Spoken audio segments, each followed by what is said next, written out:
Okay, this is my current tumbler. It's very loud. It's pretty much distracting when I'm not in the garage. It's been doing a good job. It's got this little DC gear motor. It's direct drive. I use one of these couplers. It has torn itself apart. It's all built out of 80/20 extrusion with some plates that I built by hand. I actually did them with basically a drill press, a hand file, and a hacksaw. And it runs a little 12-volt power supply. Right now, it's been working for probably 6 or 7 months. Maybe not that long, but it's been working a while. It's been doing a good job. Been tumbling rocks. It runs a little fast. I have a speed controller I can put on it, but I haven't done it because we're going to upgrade it. I got something called a 3420 size motor, which is this motor here. You can see it's a lot larger of a motor. People use them in their tumblers to replace the AC motor. So I thought about going with an AC motor on this one. I decided against it as I like the DC motors. Less chance of a fire, less heat, less power draw. That's the big thing I'm looking at, is power draw. So I'm going to start by building all these little side plates. And the side plates are going to take in 1/2-inch bearings. I'm just going to run a 1/2-inch shaft. These are 1/2-inch shafts, but they're turned down to 8mm, and I used 8mm bearings here. And they're really too thin. They wore out quickly. I got them oiled up. You can see all the gunk coming out of it, and that's not from the barrel. That's from grime from inside the bearings itself.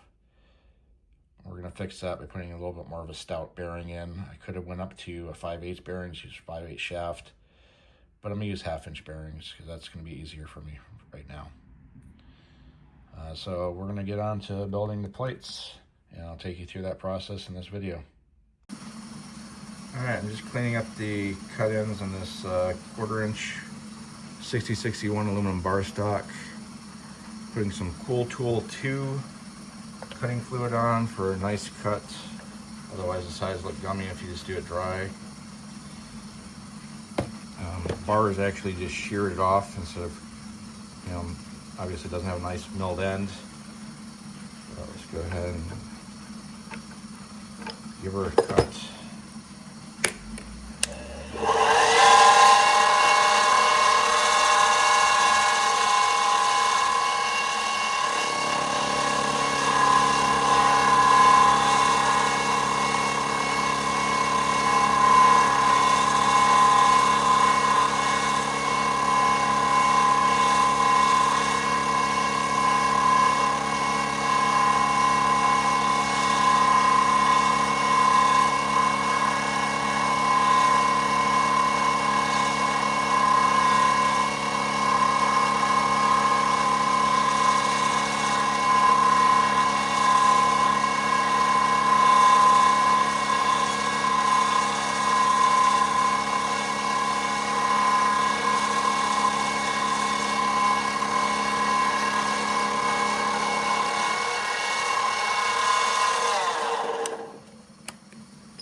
Nice smooth edge versus the sheared or saw cut edge.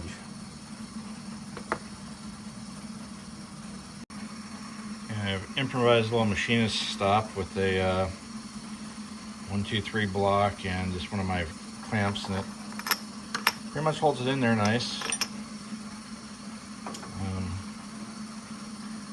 Got all my 2-inch by 3-inch pieces cut, and they're flat. And they look pretty good. So on to drilling holes. Okay, we're set up for drilling some holes, so let's get to drilling.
was steel, I would not be doing that.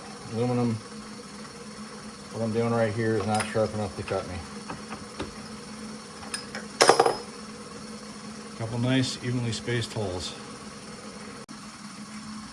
All right, we're just deburring holes.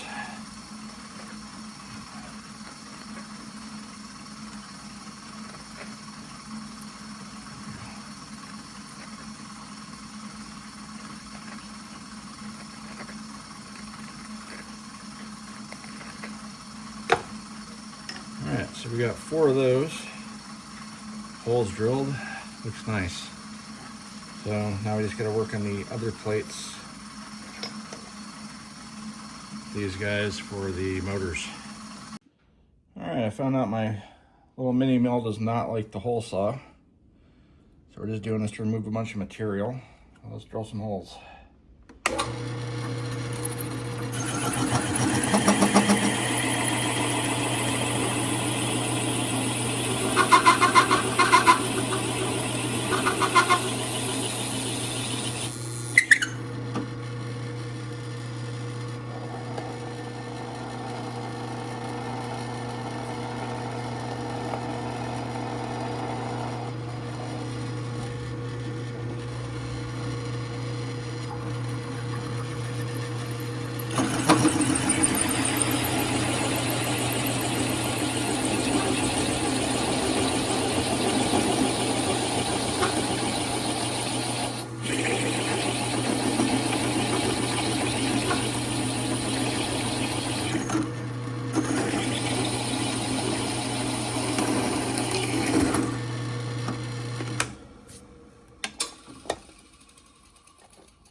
All right, a little oversized 1-inch hole. Now back to the milling machine. Okay, so I had to put in my 1 1/8 inch drill bit, and this setup pretty much uses the entire height of the milling machine. I got the shortest drill bit I could. Had to put in shorter parallels in order to drill this and actually get it to the height of the tool. And we'll go slow.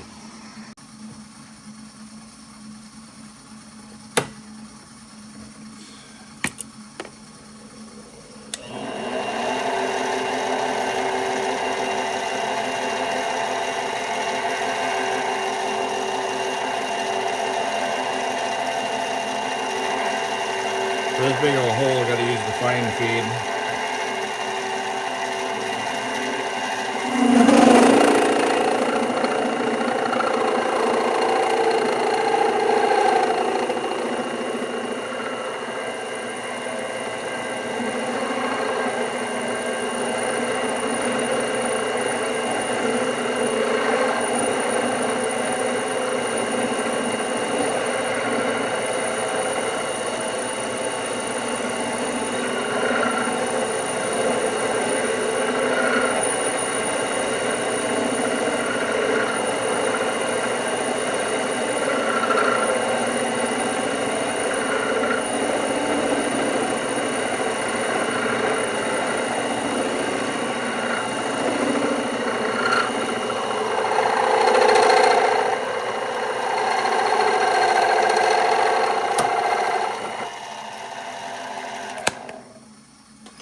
Yeah, pretty nice hole.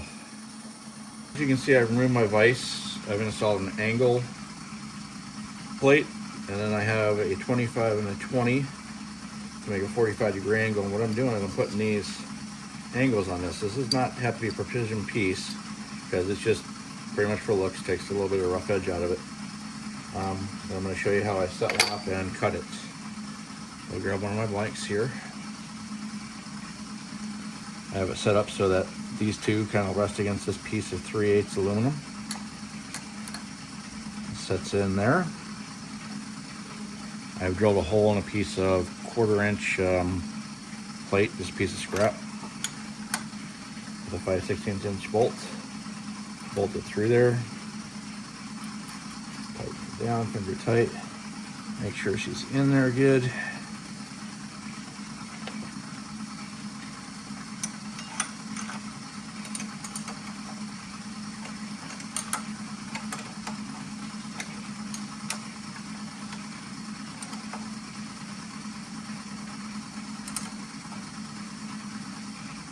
Nice and tight. Once over, look at it. Yep, still tight. So we'll turn my machine on now.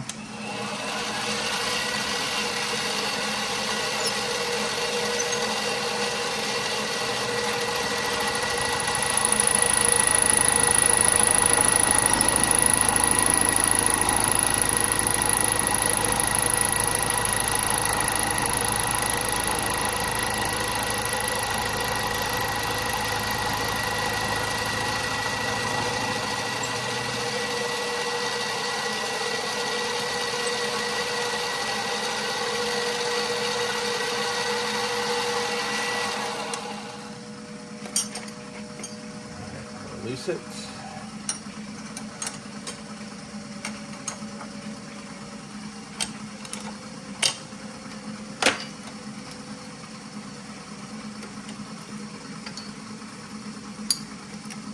Take it off.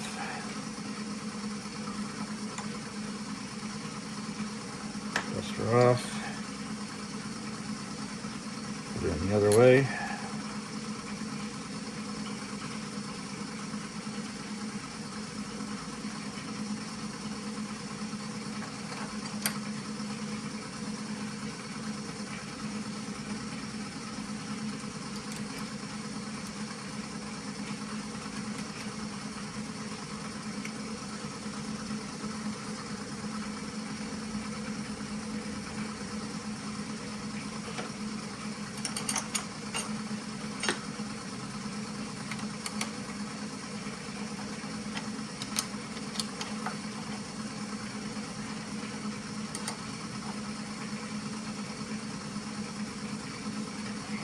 Tight.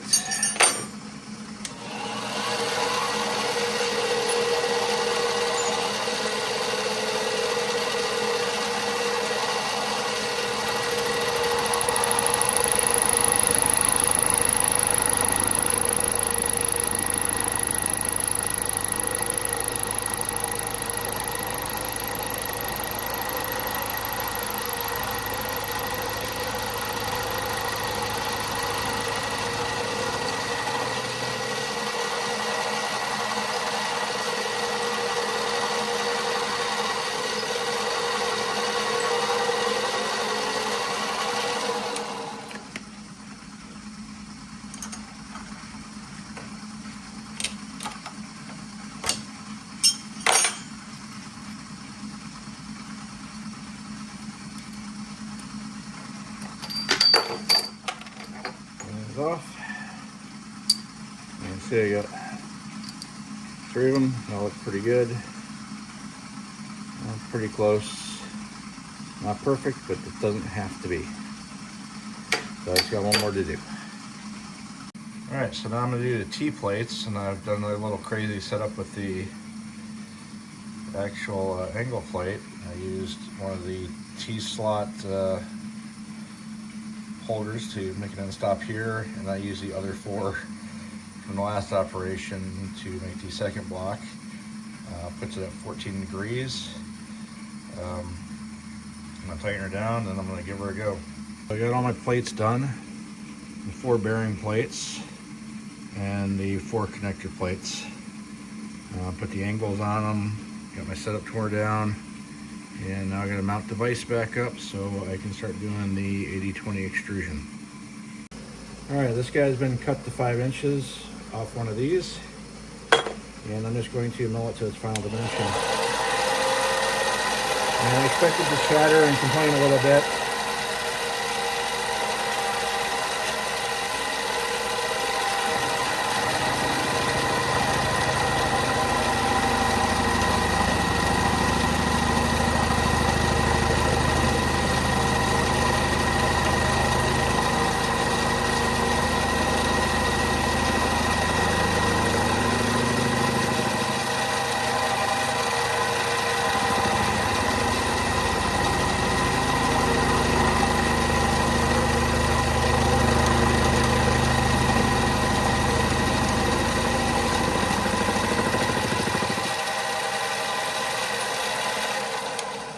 one of the pieces that's been machined. I put the motor plates on. The motor plate here. And motor plate here. Just like that. And that's where the barrel will ride, is up in there. Let's see if you guys around if we can stand. Maybe not. This guy will be in the center, and that'll bridge the two halves together. Alright, so I have the extrusion all milled and cut the length, except for this last bar. I'm not quite sure where the motor is going to go because it's going to be a belt-driven motor like my Tumbler's Tumbler. I decided to go against direct drive just because of the noise, and I don't think I have the right motor anyways for that application, but you know that motor's been a trooper. It's been going for about 4 or 5 months now, longer than I expected it. But anyways, you got your bearing holders and then the T connectors. Next thing to do will be to clean up the metal, get rid of all the layout dye they put on it. And just as a historical note, that color there, that blue, is what they used on R2-D2 in the original 1977 Star Wars movie on the hero prop. And if you have an eagle eye and you look, you can see where they've touched up and went over it again because it gets thicker and blotchier. Anyways, that's just a little side note. But I'll clean it up and we'll put it together. And then I have to make the crossbars, figure out the motor's gonna go, and then figure out the electronics, where all that's gonna be put on this thing. So that's it for now. The rest of that will be in part 2.